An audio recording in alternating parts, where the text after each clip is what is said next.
Secretary of State Marco Rubio's plan to reorganize the State Department may not be as draconian as an earlier version suggested, but it still has plenty of structural changes.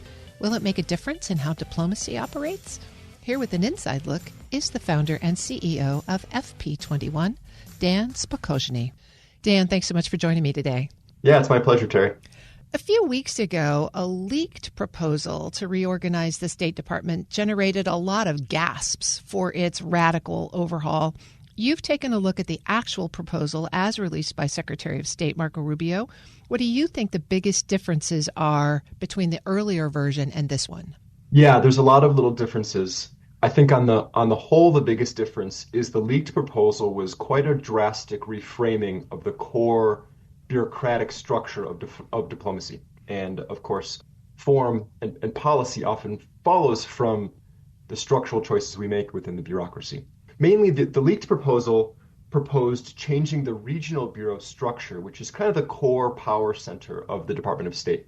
Just for a little explanation here, the regional bureaus kind of own the turf of the world. They divide up the map, and those kind of connect the belly button directly to the embassies overseas, through which are bilateral relationships. That's where most career diplomats, career foreign service officers serve through those bureaus, and they're seen as kind of the power structure and the heart of the State Department.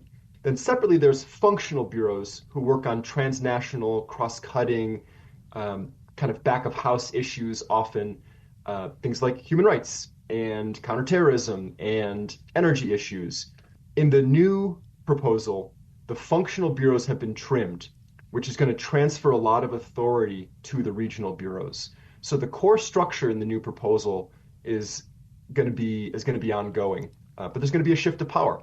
It's going to be a meaningful change, particularly in addition to many what the Rubio team is calling streamlining. This is cutting of about 15% of State Department's offices, and will soon follow with proposed 15% cuts to staff, reduction in forces, RIFs. So these are meaningful changes, but the original leaked proposal was quite a drastic change in the way that diplomacy was going to be conducted. This new proposal is something closer to a streamlining, though one could quibble about the adjectives one puts on the proposal. Well, that battle between the administrative functions and the frontline functions goes on in every organization. Has this been a long-running conversation in the State Department? Yeah, it has. And what's so interesting about this proposal, excluding the cuts, Democratic and Republican officials have been talking about streamlining in some form for quite a long time. You have a report written in 2020 from two officials who went on to become top national security advisors for Biden, calling for some very similar changes at the State Department to streamline the policy decision-making process, to try to make it tighter, faster, more responsive. That there's been an accretion, many feel, of too many offices. Too many people have their hand in the cookie jar trying to shape policy and pulling in different directions, often offices dedicated to a single issue. So yes, this has been a long-standing discussion. The speed and sometimes chaotic nature of this proposal, the way that it's happening without seeming a whole lot of feedback from the professionals who have worked in the industry and worked at the State Department for a long time, has given a lot of folks heartburn. But change is happening. It's one thing to change internal processes and procedures, but the State Department does not operate in a vacuum. It's got to collaborate across departments, DOD, DHS. Is your assessment that this streamlining would make that easier or harder? This streamlining alone, I don't think is going to change that fundamental question, which I think is really the right question, Terry, is how is this going to support diplomacy being better integrated as a tool, as a co-equal tool of national security, which it hasn't been. And that's not a part of this statement. The State Department has been struggling to find its feet going back many, many presidents. So is this alone going to change that reality? I don't think so. Maybe marginally if the State Department is a little quicker. But there are some bigger questions about how the State Department can exercise its authority to bring diplomacy as an essential tool in our national security toolkit to bear on foreign policy problems that I don't think this on its face is going to address. To get into that, and perhaps we want to go there, we need to talk about, I think, the National Security Council and its function as a coordinator of national security. which is an interesting conversation. I'm speaking with Dan Spokojny. He is the founder and CEO of FP21, a nonprofit, nonpartisan think tank. All right, well, let's go there. Oftentimes, realigning the blocks on an org chart is a symbology, a symbol of realigned priorities. How do you read the realigned priorities, and how does that impact how the NSC might collaborate or pursue foreign policy objectives? Yeah, I like to think that we can discern two things here. One is a realignment of priorities. The other is a realignment of process. And those in some ways can be kept as different questions in different analytical lenses. There seems to be a shift away from having human rights at the foreground of our national security. There seems to be a shift away from some of these cross-cutting, global, particularly multilateral issues, and more towards bilateral issues. That's what the regional bureaus specialize in. So that's a change in priorities. That's going to be felt in the way that we conduct our foreign policy. And if you go through carefully, which I've done in some of my work, which offices are going to be combined, which offices are going to be cut, you can discern what the administration's issue-related priorities are. Separate from that question is when you're dealing with any particular set of issues. For instance, right now, I'm watching India and Pakistan are coming to blows. I've served as a diplomat in Pakistan and worked on these issues for a big chunk of my career. And this is, in many ways, the beginning of a nightmare scenario. If two nuclear-armed nations escalate and the United States isn't prepared to step in, as it's done in the past, including under Trump, Secretary Pompeo said we came very close to nuclear, he called it a nuclear conflagration in 2019.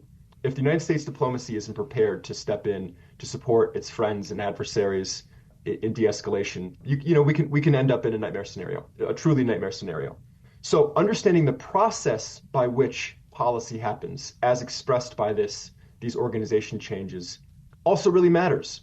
Do you want many people in the room examining the issue from multiple perspectives, to have the nuclear non-proliferation team sitting with the counterterrorism team, sitting with the bilateral relationship team from India and Pakistan, and the Human Rights Office, and et cetera, et cetera, et cetera? Or do you want just your top India-Pakistan official, or just the person on the National Security Council who's dealing with these issues, to think about this from a military perspective? The way that you organize these discussions will have impacts on the policy decision you get at the end of the day. So the National Security Council originally was created to be a coordinating body. Increasingly, it's been a policy-making body. It's grown larger and larger and has made more and more decisions and squeezed out some of the expertise and some of the role that smaller organizations in the national security bureaucracy, like the State Department, one might think that they should play.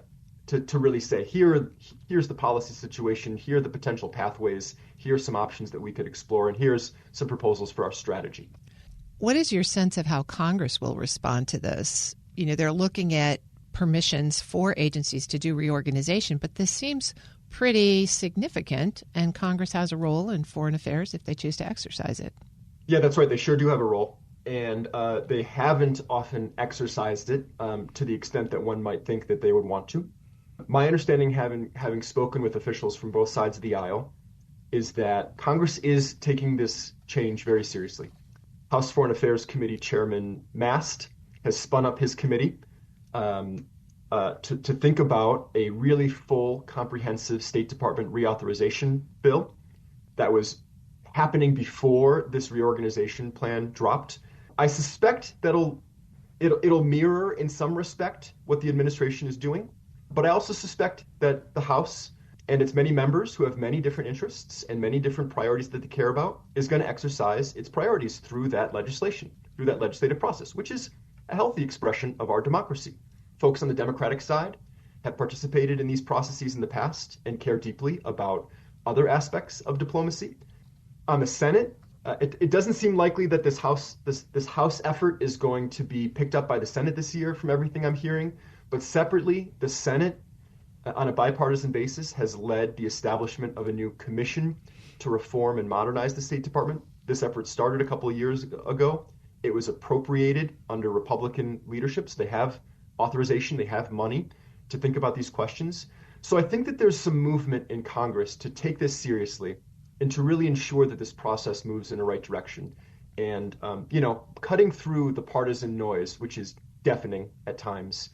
On national security, one hopes that politics at some point can end.